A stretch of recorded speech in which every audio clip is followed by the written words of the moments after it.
Abantu mufite telefone izima mu gihe yatse isaha ntihite isubira ku gihe munyegere mbereke.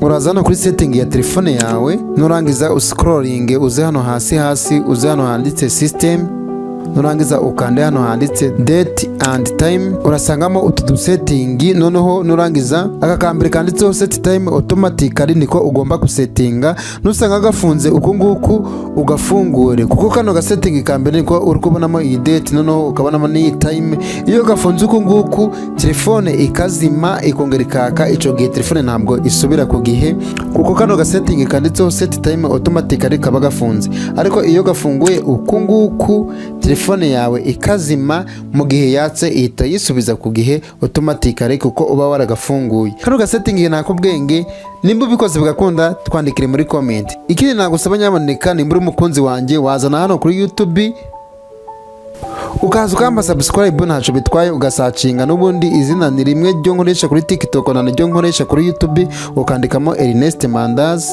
uko nguku. Warangiza ukaza urabona ko n'ubundi dushiraho amasomo y'ikoranabuhanga, ugakora subscribe kugira ngo ukomeze kudutera inkunga nkuko wabikoze hano kuri TikTok na hano kuri YouTube. Waza ugakora subscribe kuko naho tunyuzaho amasomo meza y'ikoranabuhanga, ugakomeza kunshigikira. Wowe ubikoze ndagushimiye cyane.